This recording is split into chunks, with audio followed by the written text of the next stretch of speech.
Gente, boa noite a todos que estão aí acompanhando já a gente. Hoje a nossa palestra vai ser sobre terminação a pasto, com o Dr. Pedro Veiga, que está aqui com a gente hoje. É uma imensa honra tê-lo com a gente. Aproveitem a palestra ao máximo. O Dr. Pedro, que ele é zootecnista pela Universidade Federal de Viçosa, mestre e doutor em nutrição e produção de ruminantes pela Universidade Federal de Viçosa e pela Universidade da Califórnia, né, de Davis, Estados Unidos. Pós-doutor em Fisiologia do Crescimento Animal e Qualidade de Carne pela Iowa State University, nos Estados Unidos. Foi professor do Departamento de Zootecnia da Universidade Federal de Viçosa e pesquisador do CNPq.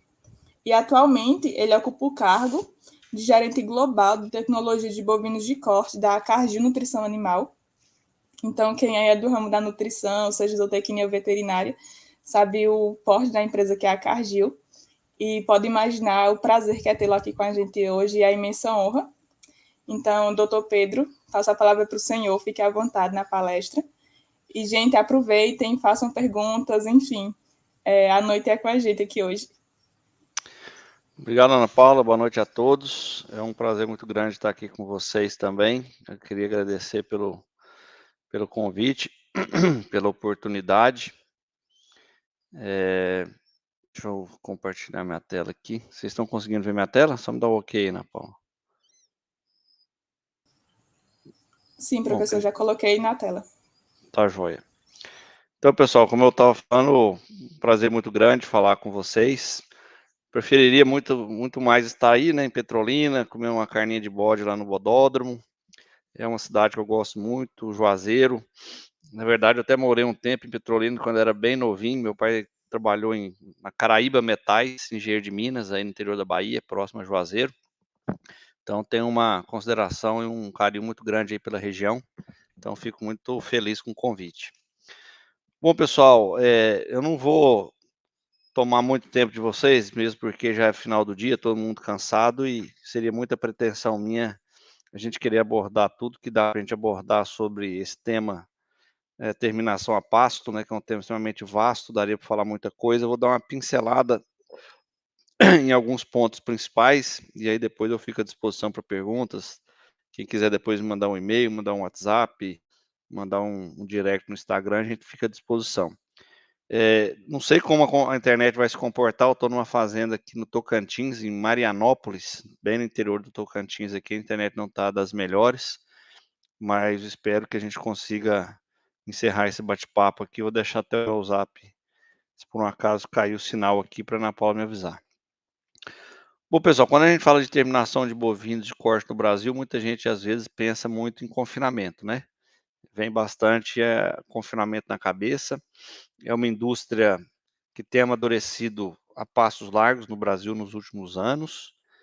Confinar boi no Brasil não é algo tão recente, mas de forma profissional é relativamente recente, principalmente dos anos 2000 para cá.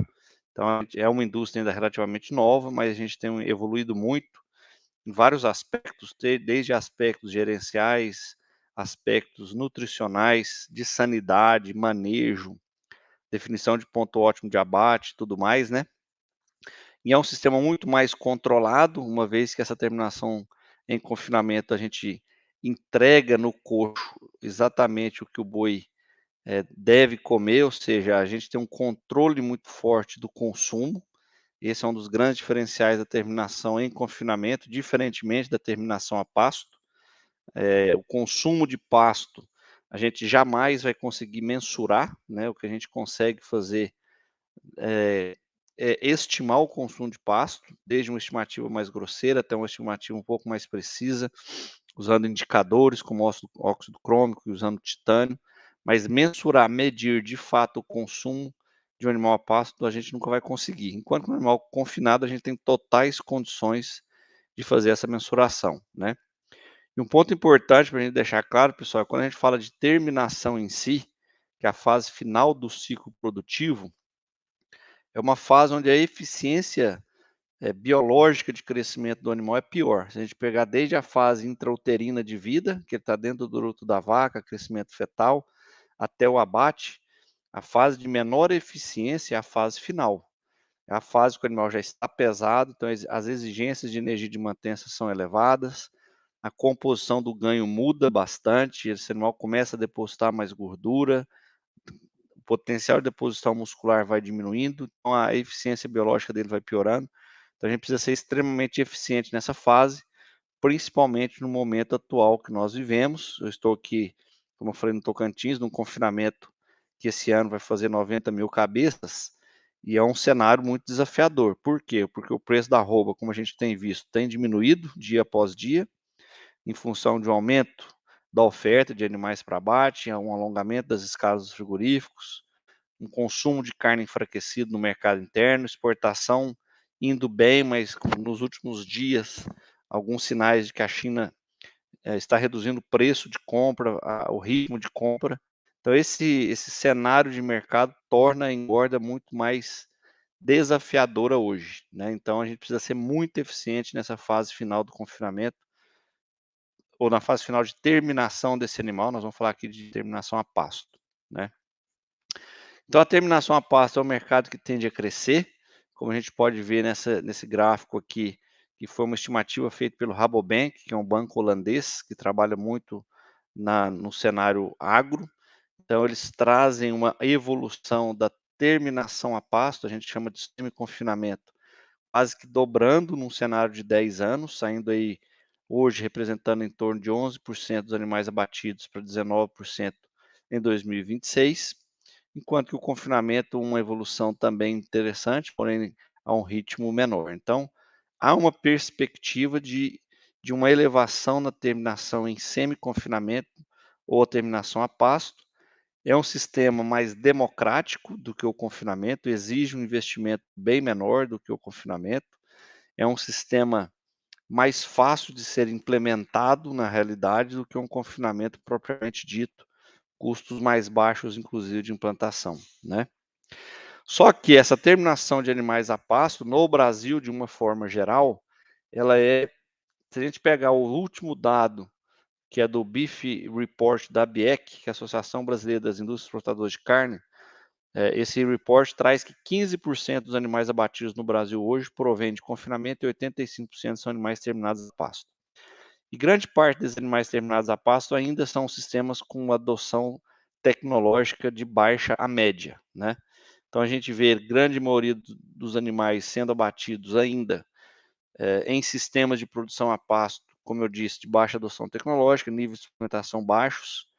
A gente vê muito pessoal falar, eu dei 2 quilos de ração para o meu boi, só que 2 quilos num boi de 400 quilos de média, por exemplo, equivale a 0,5% do peso vivo. A gente não pode nem chamar isso de ração, na verdade é um suplemento proteico energético. Então ainda há espaço para a gente evoluir, mas é uma atividade interessante, uma vez que ela é mais fácil de ser executada. Agora, como nós vamos falar mais à frente, o desempenho ele vai ser muito afetado principalmente pelo pasto, pela qualidade e pela oferta de pasto. Então, esse binômio quantidade e qualidade vai ditar muito a resposta que nós vamos obter nesse pasto, tá? Nessa terminação a pasto. E aí, pessoal, só para... Eu estou num escritório aqui na fazenda, pode ser que chegue alguém aqui, tá? Só para todo mundo tá avisado aí. Então, pessoal, o que acontece? Eu tenho várias opções. Aqui é um trabalho relativamente novo, publicado por um grupo de trabalho da USP de Pirassununga, mostrando 4 opções de terminação. No animal em confinamento, o animal ganhando aqui 1,5 kg por dia, numa dieta de alta energia.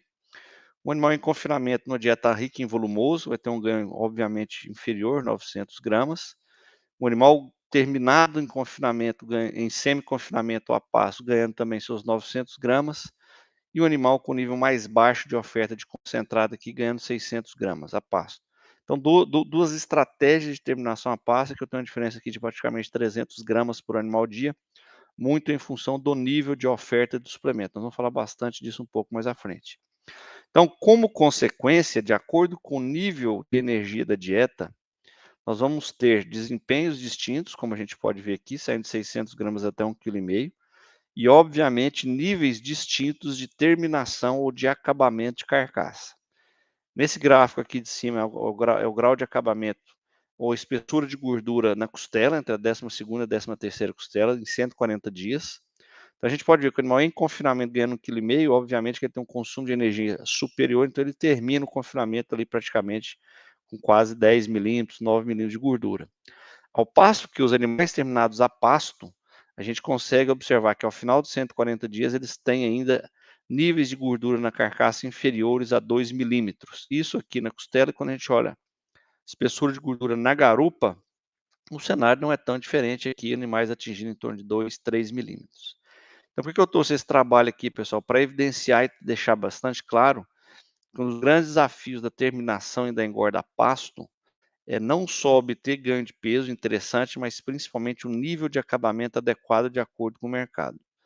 Porque, de acordo com o mercado, existem mercados que valorizam mais, mercados que valorizam menos acabamento.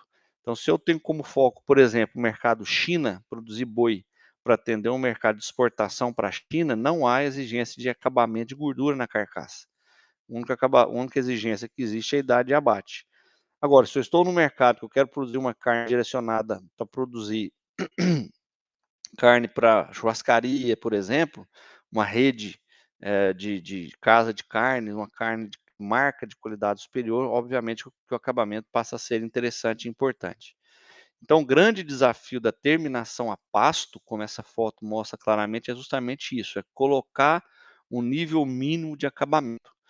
E por que que o boi terminado a pasto normalmente é um boi mais magro? Porque o nível de energia da dieta, e a gente fala muito em dieta quando a gente fala em sistema de confinamento, e a gente também precisa falar em dieta quando a gente fala de terminação a pasto, porque pasto mais suplemento, pasto mais ração é uma dieta. Então, esses animais normalmente terminados a pasto, o nível dietético de energia não é suficiente para que esse animal tenha sobra de energia para depositar na forma de gordura. Para que isso seja obtido, obviamente, num nível mais alto de acabamento, eu preciso inserir mais energia no sistema.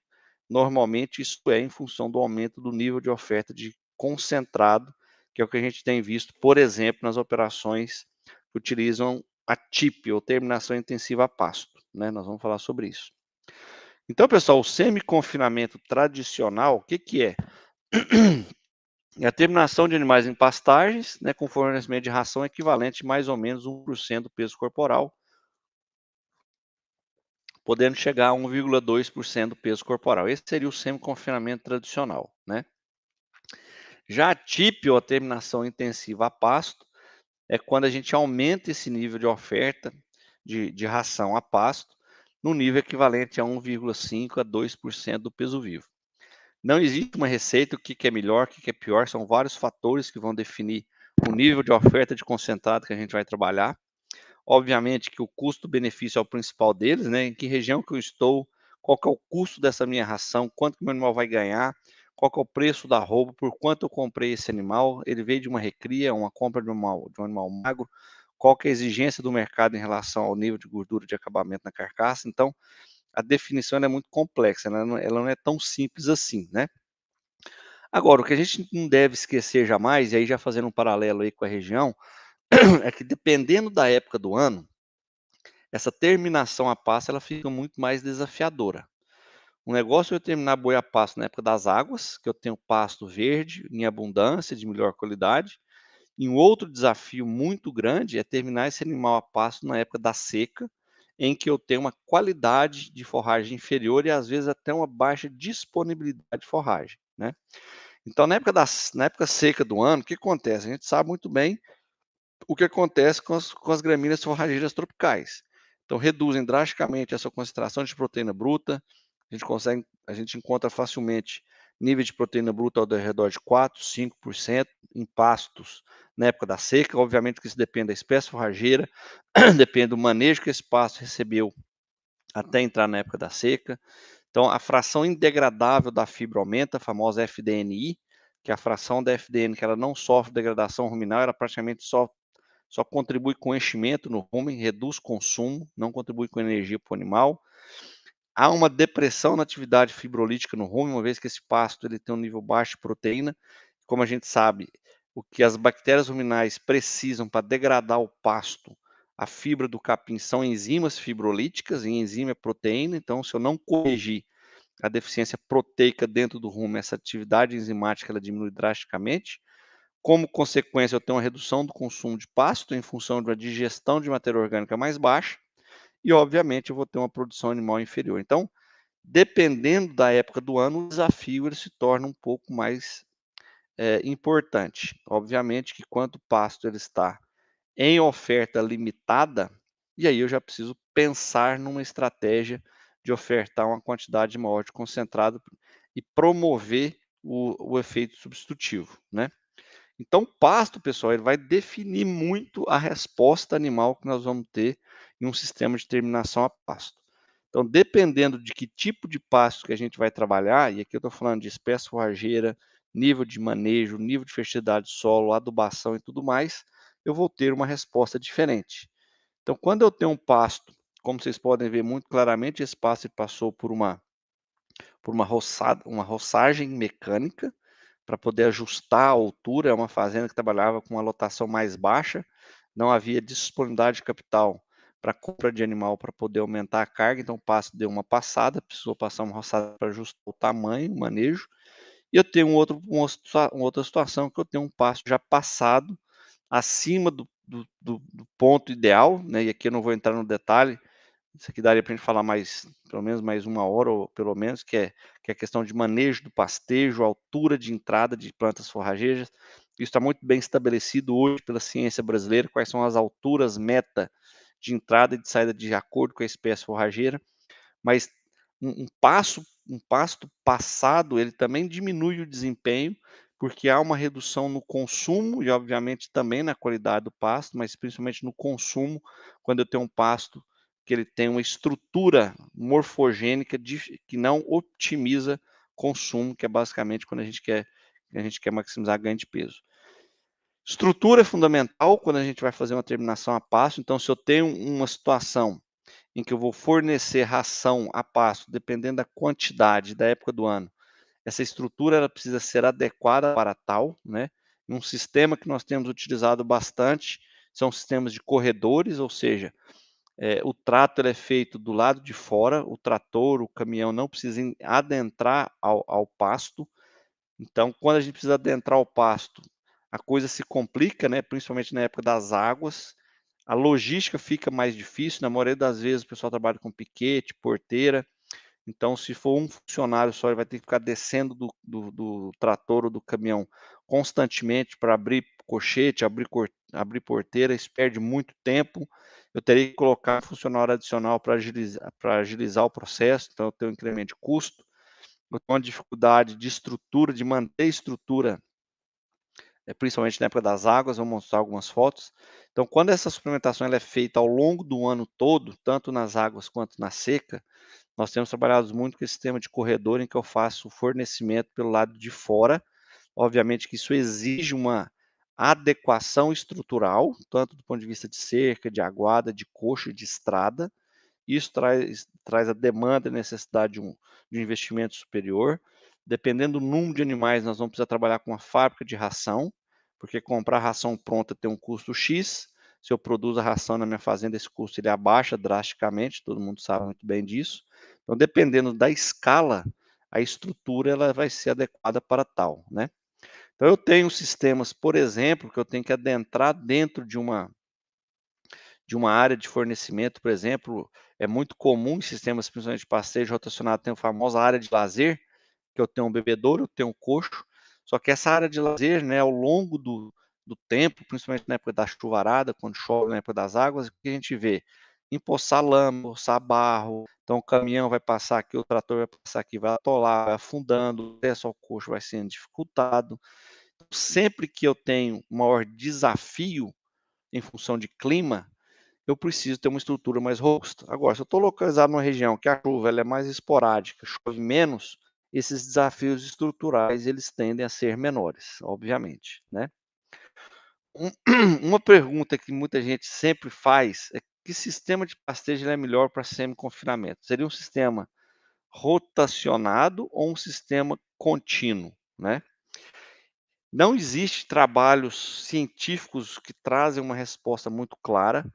O que a gente verifica quando a gente trabalha com semi-confinamento, principalmente, e com a TIP, ou a terminação intensiva a pasto, em que eu trabalho com pastejo rotacionado, eu tenho uma maior variação no consumo de ração. Por quê? Imagina o seguinte, eu tenho um animal aqui que eu estou fornecendo 5 kg de ração para ele no pasto. Quando ele entrar num piquete novo, com bastante folha, uma qualidade de forragem superior, esse consumo de ração ele tende a diminuir, ficar mais variável entre indivíduos. E à medida que o pastejo vai avançando, a qualidade da forragem vai piorando, o consumo de ração tende a aumentar um pouco mais. Então, no primeiro dia que o animal entra no piquete, o consumo cai de ração, isso é muito claro, muito notório. No segundo e no terceiro dia, à medida que o tempo avança, esse consumo de ração tende a aumentar, porque a qualidade daquela forragem ela vai diminuindo à medida que avança o pastejo. Mudei para o piquete seguinte e a gente vai ver o mesmo fenômeno acontecer. Quando a gente trabalha com ração fixa ou mesmo alternada, pastejo fixo ou pastejo alternado, o consumo de ração ele é muito mais estável, então a gente interfere menos nesse padrão de consumo de ração, principalmente quando a gente trabalha com níveis mais altos de fornecimento de ração, como é a TIP, por exemplo, 1,5%, 2%. No semi-tradicional 1% do peso vivo, normalmente essa variação é muito menor, mas o sistema de pastejo ele tem sim uma interferência no comportamento do animal em relação ao consumo de ração e, consequentemente, no seu desempenho, né? Obviamente que a gente precisa sempre trabalhar, e aqui desculpem que está em inglês esse slide, mas é um slide que eu utilizo bastante, que a gente sempre equilibrar demanda de forragem e oferta de forragem de acordo com o tipo de suplementação que eu vou trabalhar, né? Que nada mais é do que a gente equilibrar a taxa de ocupação, né? Que é uma medida de demanda de forragem. Então, a taxa de lotação é uma demanda de forragem. Se eu trabalhar com 1 UA por hectare, eu tenho uma demanda X de forragem. Se eu vou trabalhar com 5 UA por hectare, obviamente que a demanda de forragem é muito maior.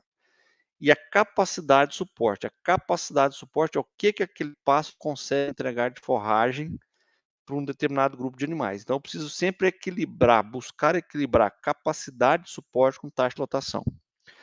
Por que esse conceito é importante, pessoal? Porque quando a minha capacidade de suporte ela é inferior à taxa de lotação, ou seja, Pedro, eu tenho que trabalhar com 10 UA por hectare, só que a minha capacidade de suporte é de 5. Eu preciso promover efeito substitutivo. Eu preciso trabalhar com níveis muito mais altos de oferta de concentrado. Por outro lado, se a minha taxa de lotação é inferior à minha capacidade de suporte, ou seja, eu tenho um menor desafio de lotação, aquele número de animais que eu tenho na minha área ele é menor do que a minha área me entrega de forragem, eu posso trabalhar com um nível mais alto, um nível mais baixo, desculpa, de suplementação e obter um ganho interessante também. Então, sempre buscar esse equilíbrio entre o que meu pasto me oferece de forragem, quantos animais eu vou colocar na área, para definir qual que é o desafio que eu tenho, com base nisso, definir a oferta de ração que nós vamos trabalhar, né? Então, como eu havia falado, dependendo da oferta concentrada, a gente consegue aumentar a taxa de lotação, ou seja, tem um efeito substitutivo. Eu promovo um efeito substitutivo para poder conseguir colocar mais animais na área e terminar um número maior de animais por hectare. Então, esse efeito substitutivo é um conceito já bastante antigo, não tem nada de muito novo. O que vai variar é dependendo da fonte que a gente busca, em que momento esse efeito substitutivo ele passa a ser mais pronunciado. E aqui é um trabalho dos professores McLean e Pop da Austrália, mostrando claramente que esse efeito substitutivo ele passa a ser mais drástico a partir aqui por volta de 0,6% do peso vivo. Então, assim, até 0,5, o que seria 0,5? Um animal de 400 quilos comendo 2 quilos de proteico energético, um animal de 500 quilos comendo 2,5 kg. Isso equivaleria a uma suplementação 0,5. Praticamente a gente não ter esse substitutivo. A partir do momento que eu avanço de suplementação para níveis mais altos, eu já passo a ter efeito substitutivo mais drástico, mais importante. Obviamente que esse substitutivo a magnitude dele depende também da qualidade do pasto. Quanto melhor a qualidade do pasto, mais intenso é esse efeito substitutivo. Enquanto que no pasto de pior qualidade, esse efeito substitutivo ele é inferior, tá? Agora, a partir do momento que eu oferto mais concentrado para o animal que está a pasto, eu promovo esse efeito substitutivo, ou seja, diminui o consumo de pasto porque ele está aumentando o consumo de concentrado, o consumo total, que é o que interessa, né? Pasto mais concentrado aumenta e principalmente o consumo de energia aumenta. Então, tendo esse aumento no consumo de energia, eu vou promover um maior ganho de peso, provavelmente vou promover uma melhor deposição de gordura na carcaça, tá? Bom, um ponto importante, pessoal, para a gente ter uma ideia assim um pouco mais aplicada do porquê que o pasto é importante, quando a gente trabalha com um uma terminação a pasto num semi-confinamento tradicional, 1% do peso vivo, a gente não pode esquecer que um boi em terminação ele tem uma capacidade de consumo a pasto. Obviamente que isso vai depender da qualidade do pasto, nível de proteína, nível de FDN, nível de FDNI, por volta de 1,8 a 2,2% do peso vivo, de acordo com a qualidade desse pasto. Então, se a gente assumir que seria por volta de 2,2% do peso vivo, eu estou ofertando isso em matéria seca. Eu estou ofertando 1% do peso vivo em ração, em matéria natural, que equivaleria aí praticamente a 0,9% do peso vivo em matéria seca. A gente está falando que esse animal em semi-confinamento adicional, a relação volumoso concentrado da dieta dele seria equivalente a 60-40, 55-35, ou seja, grande parte da dieta desse animal é volumoso, que no nosso caso é pasto, né? A partir do momento que eu vou intensificando a oferta de concentrado, eu vou para a linha da TIP, que seria 2% do peso vivo em ração, por exemplo. Então, se o animal tem capacidade de consumo de 2,2, eu estou ofertando 2%, equivaleria a uma relação volumoso 10,90. Ou seja, no semi-confinamento tradicional, o impacto da qualidade do pasto e da oferta de pasto no desempenho é infinitamente superior do que numa TIP, numa terminação intensiva a pasto, já que a contribuição do pasto ela é muito inferior numa TIP do que num semi-confinamento tradicional. Por que é importante destacar isso, pessoal? Porque tem muita gente que acha, vou fornecer 4 kg de ração para o meu animal no pasto e vai ganhar 1,5 kg. Não necessariamente. 4 kg de um animal de 400 kg é 1%, é o semi-tradicional. Não podemos esquecer que 55% a 60% da dieta desse boi é pasto. Então, dependendo da qualidade desse pasto e da oferta, eu posso ter um desempenho interessante ou até mesmo um desempenho que no final pode ser até bastante frustrante, né? Então, basicamente, pessoal, à medida que eu saio aqui, desculpa que ficou um pouco desfocado, mas a participação na dieta do pasto, à medida que eu vou evoluindo aqui do 1,5% até o 2,2%, ela sai aqui, por exemplo, 40% no 1,5%, e no 2,2%, o pasto, como eu disse, ele vai contribuir com somente 10% da dieta, enquanto que o concentrado vai ter uma contribuição muito, muito maior. Então, em níveis de oferta de concentrado inferiores a 1%, grande parte do resultado vai ser definido pelo pasto. É importante deixar isso bem claro e frisar isso, porque o concentrado ele não vai fazer milagre, né? Entretanto, pessoal, a resposta em desempenho ela é multifatorial, né? São vários fatores que vão definir quanto que o meu boi vai ganhar de peso num sistema de terminação a pasto. Espécie forrageira, qualidade do pasto, oferta do pasto, qual ração que eu estou trabalhando, quais ingredientes dessa ração, quais os níveis nutricionais dessa ração, qual a raça que eu estou utilizando, qual o sexo, que momento que eu forneço esse suplemento, a qualidade da água, a padronização do lote, vou ter mais efeito de sodomia ou não, espaçamento de coxo. Então, todos esses fatores vão de forma decisiva influenciar e definir a resposta animal, né? É o que a gente pode ver muito claramente nessa meta-análise feita pelo professor Fabiano Ferreira da Silva, lá da Universidade do Sudoeste da Bahia, em Tapetinga, mostrando claramente, se eu pegar aqui ó, o semi-tradicional 1%, cada ponto desse aqui é um grupo de animais, no 1% do peso vivo, há reportes de animal ganhando 600 gramas por dia e animais ganhando próximo de 1,2 kg, ou seja, nós estamos falando de uma variação de 100%.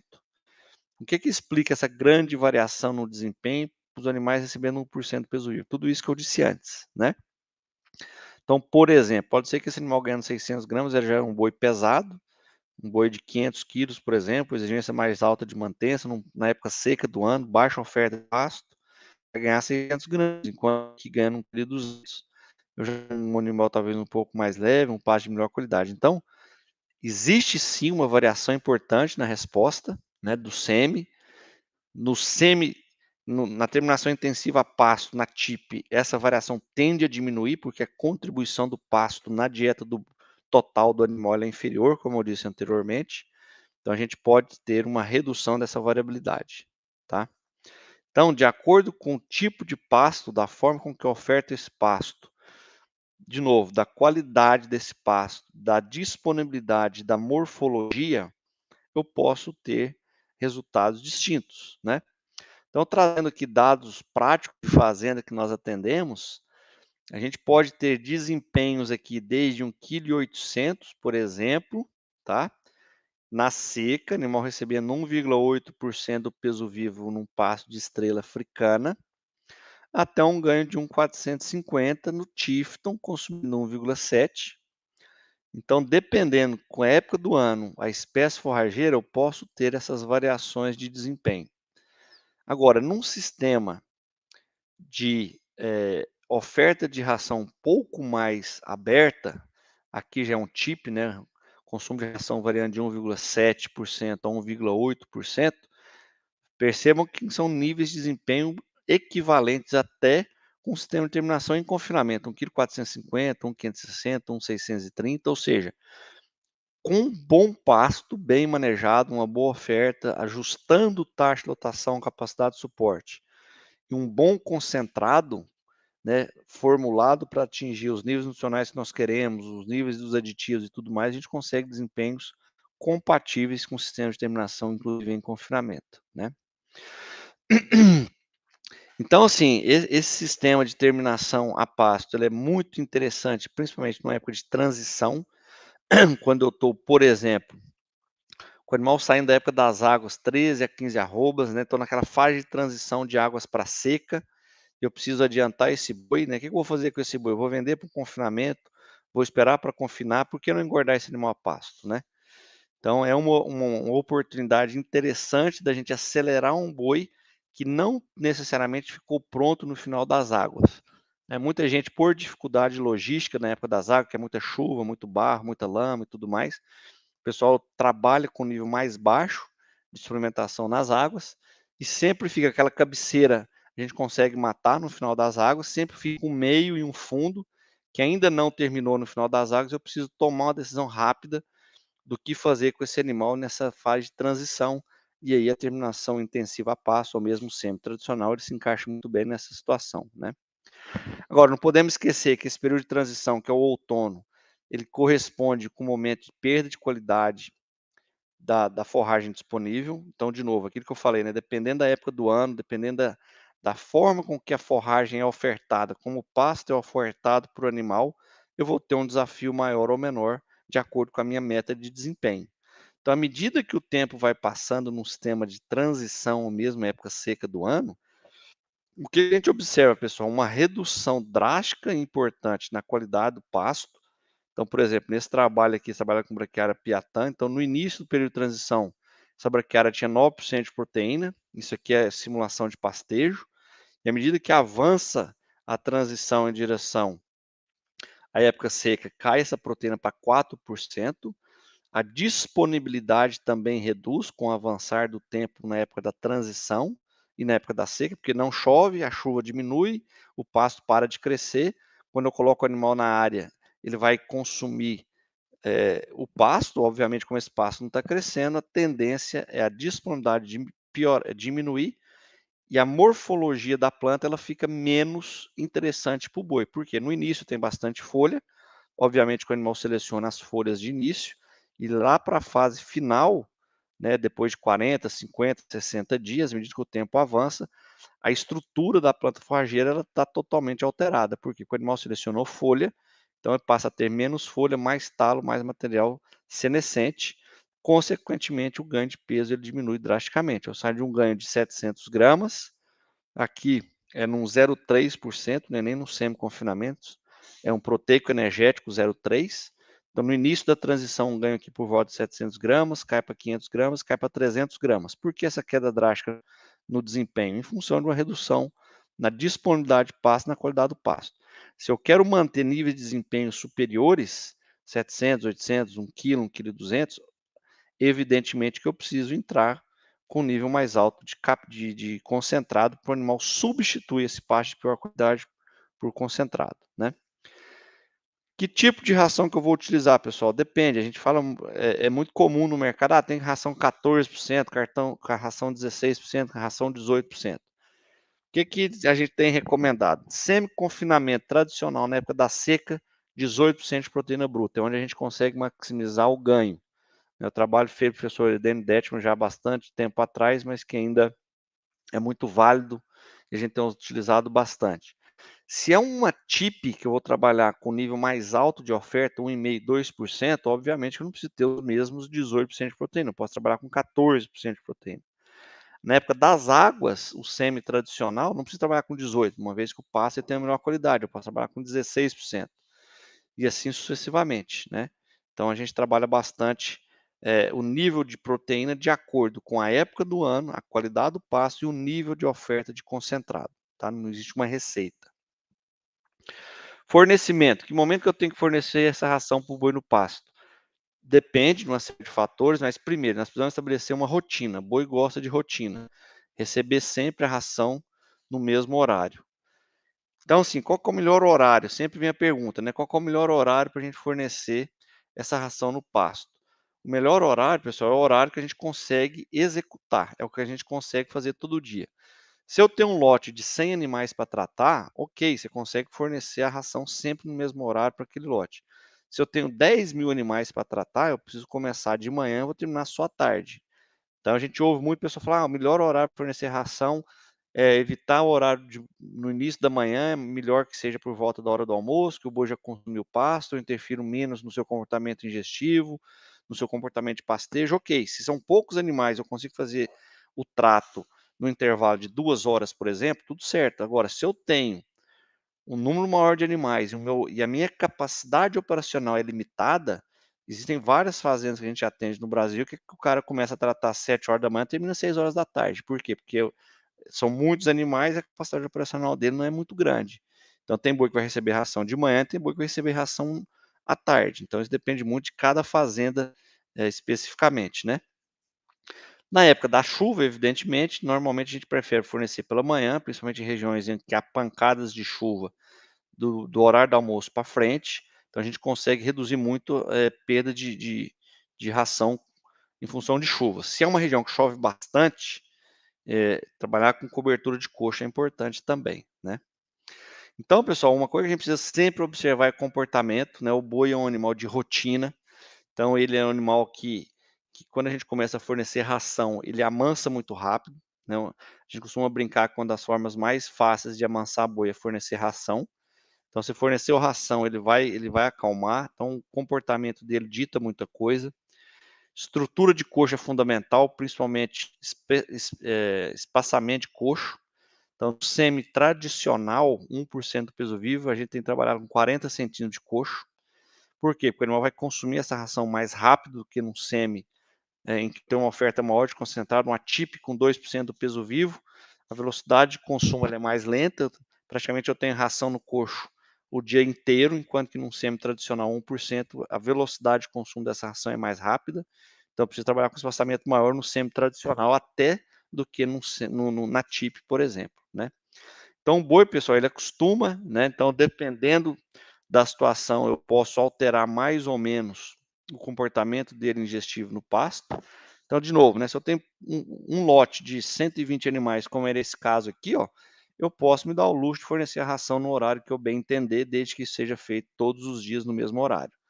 Idealmente que seja feito por volta de 10, 11, meio-dia, eu tiro um pouco eu interfiro um pouco menos no comportamento ingestivo de pasto desse animal. Agora, se tem um N grande, eu preciso tratar de 30 lotes de 120 animais. Aí você tem que começar às 8 horas e vai terminar às 3 horas da tarde, né? Então não tem como definir um horário só, né? Então o boi se habitua com ração. Então, dependendo do horário, a gente vai interferir no seu padrão de pastejo, consequentemente no seu desempenho. Então, se eu tenho uma situação que o desafio de chuva é menor, por exemplo, Ah, Pedro, eu vou só terminar o meu boi numa época de transição, numa época de seca, ok, um coxo descoberto vai funcionar super bem. Borrachão, né? Tem muito borrachão de usina de mineração que permite fazer coxo barato. E aí tem vários exemplos de borrachão com madeira, e etc. Agora, eu estou numa região que chove muito, Rondônia, que eu vou fazer uma terminação o ano inteiro, aí eu preciso ter uma estrutura mais robusta. Como vocês podem ver aqui, coxo coberto, uma pista de trato bem cascalhada, e mesmo assim, como vocês podem ver lá, ainda forma lama. Esses animais aqui têm acesso ao pasto e têm acesso aqui ao concentrado, então a estrutura ela tem que ser adequada ao desafio. Né? Um cliente nosso fala muito, ele fala muito com a gente, assim, Pedro, a gente não pode brigar contra a natureza. Então, se eu não tivesse esse coxo coberto, se eu não tivesse uma estrutura de pista de trato, dificilmente eu conseguiria tratar nesse nível de ração que esse sistema especificamente aqui trabalha, e cada caso vai ser um caso, né? De novo, não tem uma receita de bolo, o custo da ração vai ditar muito, o preço que eu vou receber pelo boi vai ditar bastante. Então, a estratégia, cada um precisa definir a sua estratégia. Agora, uma vez que a estratégia foi definida, eu preciso executar essa estratégia da melhor maneira possível, né? Bom, quanto que um boi come de ração, pessoal, a gente tem condição de saber, a gente deveria mensurar, né? Isso é fácil. Quantos animais que eu tenho, quanto que eu coloquei de ração lá, é quanto que ele comeu. Agora, e quanto que ele consome de pasto? Muito difícil, né? Que é uma forma. Agora, a gente precisa saber, ter uma estimativa, pelo menos, de consumo de pasto, de acordo com a estratégia de terminação, para eu ajustar a carga. Porque se eu não tiver uma estimativa de consumo de pasto e uma estimativa de massa disponível de forragem, vai chegar num momento que o pasto vai rapar, não vou ter pasto, eu vou prejudicar o desempenho. Então, de acordo, eu tenho 100 animais de 500 quilos, eu preciso terminar eles em 90 dias. Então, eu tenho que saber qual que seria a demanda de pasto para esses animais de acordo com a oferta, né, de concentrado, se é 1%, 2%, para saber se meu pasto vai aguentar ou não, né? Então, a gente usa bastante algumas tabelinhas, né, que a gente vai construindo de acordo com a experiência do dia a dia, que de acordo com o nível de consumo de ração, né, saindo de 0,5 até 2,25%, quanto que o animal vai consumir de matéria seca de ração, quanto que a gente espera que ele vá consumir de matéria seca de pasto, tá? Quanto que vai ser o consumo total dele, quanto que vai ser a participação do volumoso, e com base nisso aqui nós vamos definir qual que vai ser a taxa de lotação de acordo com a área que eu tenho, e não o oposto, tá? Bom, existem tecnologias relativamente novas que estão surgindo para a gente poder estimar o consumo de pasto. Isso aqui é um cabresto feito por uma empresa europeia, que tem alguns sensores de pressão, que de acordo com a pressão que é exercida na mandíbula, ele estima quantos bocados o animal deu a pasto, né? Que são os bocados de pasto, e com base no peso de cada bocado, a gente consegue chegar então na quantidade de pasto que esse animal consumiu. Obviamente que é um tipo de tecnologia que ainda é utilizada apenas para fins de pesquisa, mas a gente tem começado a utilizar esse tipo de tecnologia para a gente poder refinar um pouco mais essa questão, de novo, do balanço entre capacidade de suporte e taxa de lotação para que a gente obtenha o melhor resultado possível da terminação a pasto. Bom, quando a gente utiliza concentrado a pasto, vamos focar aqui nessa linha de baixo, a linha de cima é confinamento. À medida que nós aumentamos a oferta de concentrado, aqui é gramas por quilo, ou seria os 5 gramas por quilo equivale ao 0,5, o 10 gramas por quilo equivale a 1% e assim sucessivamente.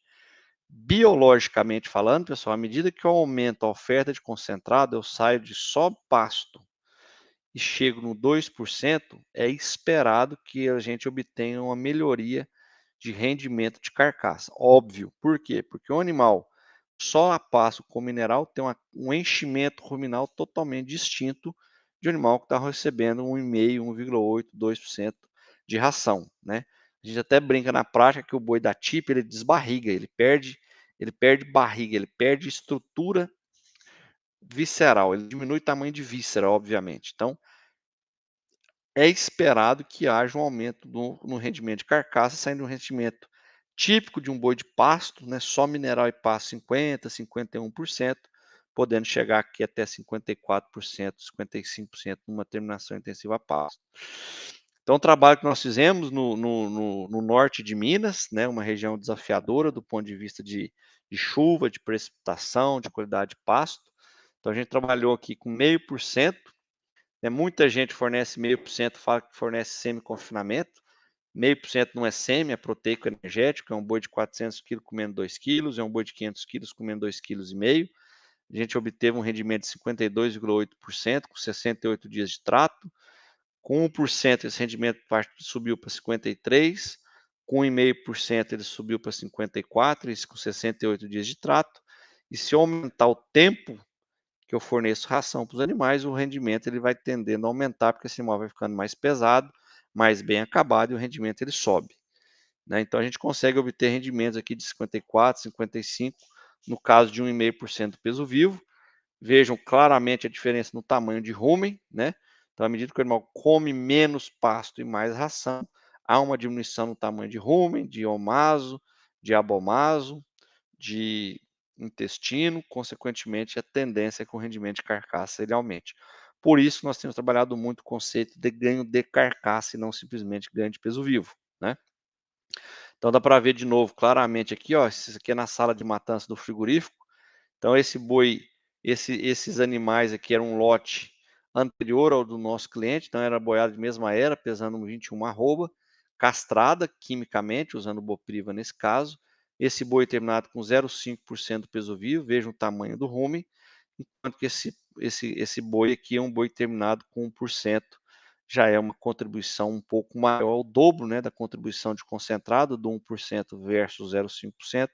Dá para a gente ver claramente a diferença de enchimento que vai ter um impacto no rendimento de carcaça.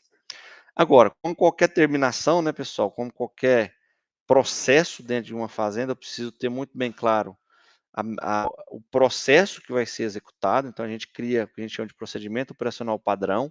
Isso aqui é um exemplo de um sistema que a gente utiliza desde 2020, numa fazenda que a gente atende em Goiás, que envolve vários aspectos, não vamos delongar aqui muito, mas formação de lote, leitura de coxa, operação de trato em si, o manejo nutricional dos animais, atividade rotineira. Então, cada ponto desse aqui ele é checado, o horário de trato.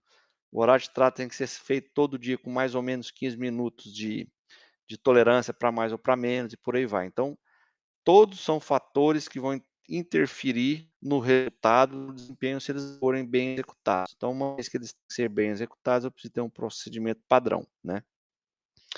Então, a ração vai variar muito, né, pessoal, de região para região, ingrediente que eu tenho disponível. Em algumas regiões eu vou ter milho e farelo de soja, não tem muito o que fazer. Em algumas regiões eu vou ter sorgo. Em algumas regiões eu vou ter DDG. Em algumas regiões eu vou ter torta de algodão, caro de algodão. Em algumas regiões eu vou ter mandioca, resíduo de mandioca. Em alguma região eu vou ter farelo de dendê, torta de dendê. Então, assim, cabe a nós, técnicos, né, nutricionistas, saber conhecer a fundo os ingredientes disponíveis nas regiões que a gente vai trabalhar, o custo e principalmente o benefício que esses ingredientes podem nos trazer na hora de formular as dietas, né? Então, obviamente que o semi-confinamento, ele tem uma questão que eu preciso ofertar diariamente o concentrado, né? Então, custos e desafios operacionais relacionados a isso. Existem já tecnologias que a gente tem trabalhado para a gente poder fornecer a ração à vontade e o animal autorregular o consumo, né? Não é com monenzina, não é com sal branco, como muita gente acha que é. Já existem algumas tecnologias que a gente está terminando de validar, que a ração ela vai ficar plenamente disponível e o animal vai autorregular o consumo de acordo com o que a gente quiser, né? Uma tecnologia que nós temos trabalhado muito para melhorar a questão do acabamento de boi a pasto, principalmente no semi-tradicional, que é aquele que eu tenho 1% do peso vivo, que equivale a 60% de volumoso, 40% de concentrado, a utilização de um blend específico de ácidos graxos inertes no rumen, né, que é uma forma da gente agregar energia no suplemento, na ração, e estimular a lipogênese. Né? Eu costumo brincar que é igual você ir no McDonald's pedir um combo, né? Além de você comer lá um hambúrguer, a batata frita e a coca, o refrigerante, você ainda ganha um copo de milkshake, ou seja, se aumenta a energia da dieta, consequentemente, você vai ter um benefício de uma maior deposição de gordura, né? Então, nós fizemos um experimento numa fazenda experimental no Mato Grosso para provar esse conceito. Então eram 460 animais Nelore, peso inicial de 436 quilos, uma estrutura muito boa, coxo coberto, que é uma região que chove bastante, o acesso ao coxo bem cascalhado para evitar a formação de lama e tudo mais. Então a gente trabalhou aqui com 90 a 110 dias de terminação dos animais. Então aqui uma dieta controle, que era basicamente uma ração tradicional que esse pecuarista utilizava. Então comeu 9,4 quilos, 9,46 quilos de ração animal dia, que equivaleu a 2,2% do peso vivo. Quando a gente adicionou esse blend de ácidos graxos bypass, o consumo de ração caiu para 8,2, ou seja, saiu de 2,2 para 1,9. Então, uma redução aqui importante no consumo. E o principal, né, a gente conseguiu manter o peso, animal abatido aqui com praticamente 580 quilos, e a gente praticamente aumentou um pouco o ganho. Saímos de um ganho de 1,270 kg dos animais do grupo controle e chegamos até 1,340 kg nesse blend. E principalmente, nós aumentamos em 57% as carcaças com classificação acima de 3, que é o nível ideal de acabamento buscado para quem quer gordura, isso é importante deixar claro. Uma redução de 45% nas gorduras escassas sem acabamento, né? Esse foi o primeiro experimento. Fizemos o próximo experimento na região do norte de Minas, na região de Nanuque, uma fazenda de um parceiro nosso. 240 animais Nelore também, não castrados. Aqui a gente usou Nelore mestiço, animal inteiro. Utilizamos 12 piquetes, 20 animais por piquete. Peso médio na terminação de 460 quilos os Nelore, 455 quilos os mestiços. Trabalhamos com 3 níveis de oferta de ração, meio, 1 e 1,5%. Na verdade, o meio que nem pode falar que é ração, né? Um proteico energético. 1,5% peso vivo. Foram 4 repetições por tratamento. Então, cada nível de oferta, a gente tinha 4 repetições e cada repetição é representada por um piquete com animais Nelore, 20 animais Nelore ou 20 animais mestiços por piquete. Então, uma estrutura bem simples, caixa d'água aqui para guardar o suplemento, cada um com uma cor, todos os coxos numerados, né, para a gente poder ter esse controle. Então, aqui a gente abateu em 2 períodos distintos, 68 e 103 dias, que além da oferta de concentrado, a gente queria avaliar o tempo que esses animais receberam a ração a pasto, né? Então, a gente abateu a metade com 68 dias, a metade com 103 dias. Então, o que a gente observou em termos de GMD, né? No ano 1, 2018, a gente sabe que a resposta também ela varia de ano a ano, porque não chove igual todo ano, as condições de pasto mudam, a genética dos animais muda e tudo mais. Então a gente saiu aqui de 1 quilo, o animal recebeu 0,5 durante 68 dias para 1,280 kg, o animal recebeu 1%, para 1,310 kg, o animal recebeu 1,5 kg, então a gente viu uma diferença aqui de 200 gramas, quando a gente sai de 0,5 para 1%. Agora, quando a gente saiu de 1 para 1,5, praticamente sem diferença. Ah, Pedro, mas você está dando muito mais ração, por que o animal ganha igual? Porque não teve, porque a taxa de lotação era relativamente baixa, tinha sobra de pasto, então esse animal consumiu menos ração, ele compensou comendo mais pasto, consequentemente eles obtiveram praticamente o mesmo desempenho. Quando a gente vai para 100 dias de coxo, de trato, né, a pasto, o desempenho já diminui, ele cai de 1,1 kg para 910 gramas, obviamente o animal vai ficando mais pesado, mais exigente, e a oferta de concentrado ela é a mesma, 0,5, então sobra menos energia para ele ganhar peso, por isso que há essa queda de desempenho. 1% saiu de 1,300, 1,280 para 1,100, e no 1,5% a gente praticamente manteve o peso, ou seja, à medida que o animal vai ficando mais tempo, ele vai ficando mais pesado, ele precisa de mais energia para manter o seu ganho de peso, por isso que no 1,5 aqui esse ganho de peso praticamente ficou estável, e nos outros 2 níveis mais baixos de oferta esse ganho de peso tendeu a diminuir, né?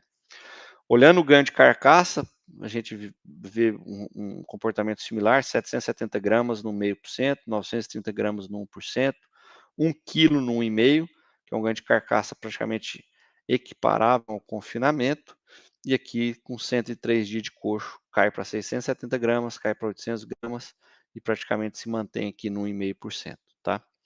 Repetimos o experimento no segundo ano, um momento mais desafiador de oferta e qualidade de pasto, já é uma fase já de transição para entrar na seca. Então a gente já viu um ganho aqui de 600, 700 gramas, 1,1 kg, 1,2 kg, com 63 dias de oferta, com 90 dias 0,5%, 720 gramas, 1%, 1,1 kg, 1,5 kg, 1,180 kg.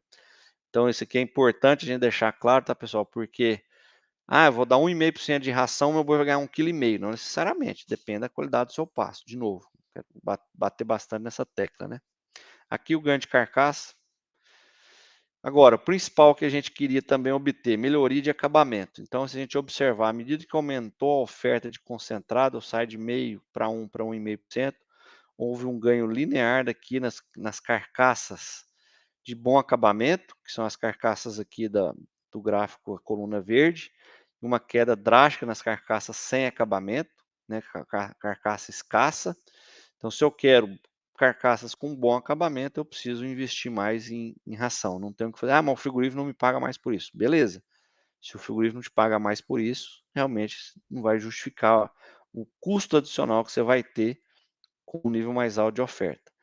E com o abate 2, 103 dias, a gente viu também um aumento na gordura especial, que já é uma gordura acima de 6 milímetros, um aumento importante aqui à medida que a gente aumentou o nível de oferta de concentrado, né? Ano 2, muito parecido o comportamento. E aí, pessoal, só para ir para o final aqui, já são praticamente 8 horas aqui, para não tomar muito tempo de vocês. Uma pergunta que muita gente faz de ordem de cunho mais prático, né? Até quanto de ureia eu posso usar na ração? E é muito comum a gente ver números mágicos que surgem, né? Eu posso usar 1,5% da ração, 2% da ração, depende. O conceito que a gente usa, muito clássico, difícil de errar, é 1% da matéria seca total da dieta. Eu tenho um boi de 400 quilos, ele vai comer 2,2% do peso vivo, é 8,8 quilos de matéria seca, 1% disso, 88 gramas. Então ele pode comer 90 gramas de ureia. Se eu vou dar 5 quilos de ração, são 90 gramas em 5 quilos. Se eu vou dar 2,5 kg, são os mesmos 90 gramas em 2,5 kg. Então, percentualmente, muda 100%. Agora, a quantidade de ureia consumida por boi dia é a mesma, os mesmos 90 gramas. Se eu vou usar em 5 quilos ou em 2,5 kg, vai depender da minha estratégia. E para finalizar, a questão da granulometria de milho ou do sorgo, muita gente pergunta qual tem que ser a granulometria. A terminação, até o semi-tradicional, 1%, abaixo disso, 0,5, 0,8, moe o mais fino que você conseguir. Por quê? Porque você tem muita segurança. De novo, 1% que é o semi-tradicional, 60% da sua dieta é pasto, 40% é ração. Pode moer o mais fino possível, você vai ter um melhor aproveitamento do amido. Agora, eu cheguei no 2% do peso vivo, que é a TIP, eu tenho muito milho, às vezes eu não tenho um ingrediente que dilui amido, eu não tenho DDG, não tenho torta, não tenho caroço, não tenho casca, não tenho polpa, e aí eu já posso pensar em trabalhar com milho um pouco mais grosseiro, para poder reduzir risco de trazer um distúrbio metabólico. E, obviamente, trabalhar com aditivos que te ajudam a segurar e manter saúde de rumen. A gente tem trabalhado bastante com monenzina, porque a monenzina ela faz com que o animal consuma a ração de forma mais lenta ao longo do dia, evita com que ele consuma a ração muito rapidamente, ajuda a modular consumo, ajuda a modular pH de rumen e saúde de rumen. Tá joia? Bom, pessoal, era isso que eu tinha para apresentar. Como eu disse, os principais tópicos, sei que ficou muita coisa de fora ainda, mas não dá tempo da gente abordar tudo em só uma hora. Deixo aqui meu e-mail, deixo aqui meu telefone, me coloco à disposição. E se alguém tiver alguma pergunta, algum comentário quiser fazer também, estou às ordens. Tá joia? Obrigado. Oi, professor. Tenho certeza que o pessoal aproveitou muito. A palestra foi excelente, muito boa. O senhor, mesmo em uma hora, o tempo sendo curto, o senhor conseguiu falar de forma bastante ampla e simples de diferentes pontos dessa questão de finalização a pasto.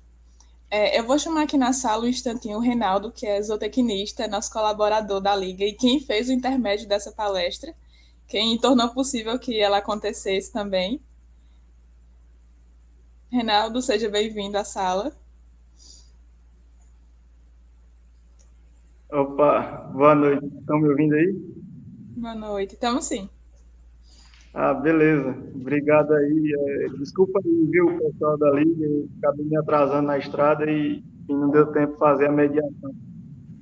Mas graças a Deus deu tudo certo. Obrigado mais uma vez ao doutor Pedro.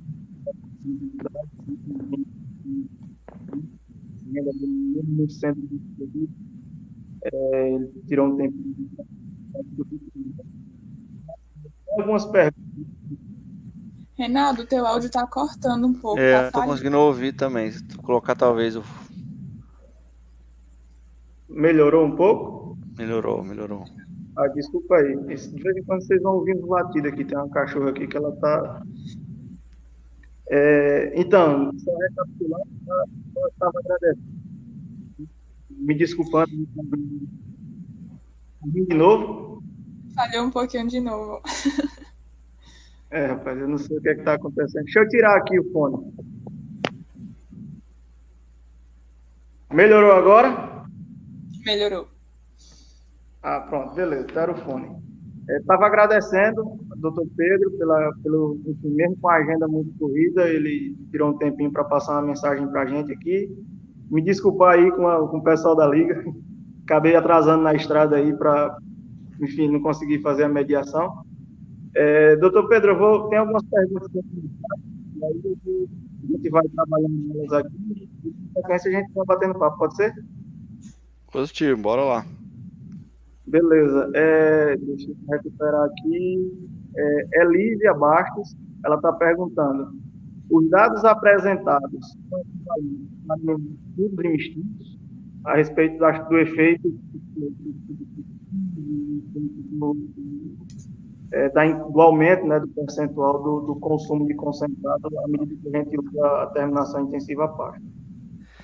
Pai, não consegui ouvir sua pergunta toda. Seu áudio tá dando os altos e baixos. Não tem hora que tá bom, tem hora que diminui um pouco. Pode repetir, por favor? Teu áudio tá oscilando. Eu vou ler a pergunta para facilitar um pouquinho. Aí o professor, tu e o doutor Pedro discutem a pergunta, podem estar respondendo juntos. A professora Elísia Barros, ela pergunta se os dados apresentados são equivalentes tanto para animais puros quanto mestiços, no caso referindo à raça.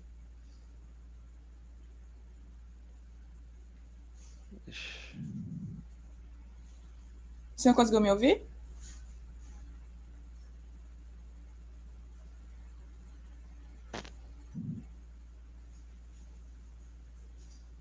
Oi. O senhor conseguiu ouvir a pergunta? Eu consegui até se os dados são relativos a animais puros ou mestiços, é isso? Ela questiona se os dados que o senhor apresentou, eles são equivalentes tanto para animais puros quanto mestiços.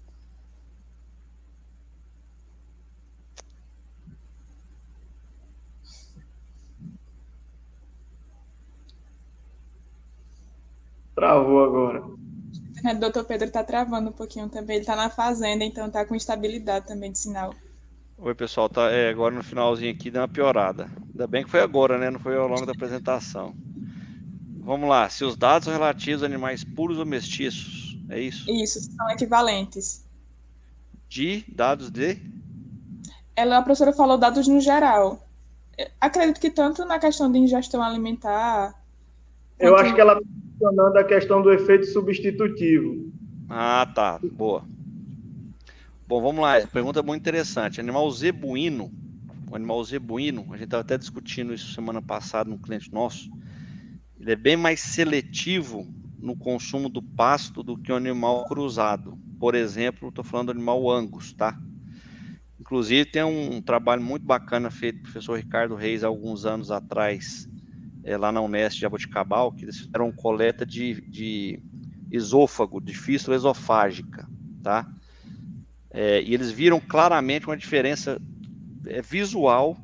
Você colocando animal Nelore, animal mestiço, cruzado Angus no pasto, a gente costuma brincar que o Angus é igual uma roçadeira. Ele sai comendo o que ele consegue. Ele pega folha, ele pega talo, enquanto que o animal Nelore ele é mais seletivo. Ele vai mais nas folhas. Pasto de mesma estrutura, mesma taxa de lotação, tudo igual. Então, o animal Angus, ele é menos seletivo do que o animal Nelore. Então, assim, o que eu esperaria? Para o mesmo nível de oferta de concentrado, eu esperaria um nível substitutivo mais intenso no animal zebu, Nelore, do que no animal cruzado taurino, por exemplo. No animal taurino, esse efeito substitutivo seria menos importante. Agora, eu não tenho nenhum trabalho científico que mostrou e que mediu o efeito substitutivo de acordo com raça. Mas de acordo com o comportamento no pastejo, que é muito claro, eu acredito muito nisso. Inclusive, em fazendas mais intensivas de produção a pasto, O grande desafio é você manter a estrutura de pasto, né? Aquele momento ideal de entrada e de saída. E a gente tem utilizado vaca cruzada, a gente brinca que a vaca Angus adulta, ela é uma roçadeira. Então você vê que você errou a mão, o pasto está passando acima do que você quer para ajustar a altura do pasto, você coloca a vaca Angus lá, ela ajusta a altura para você rapidinho. Então, é mais ou menos essa linha de raciocínio, tá? Certo, doutor Pedro, obrigada pela resposta. Tem alguma colocação, Reinaldo? Complementação? Não, Algum? não. Pode seguir.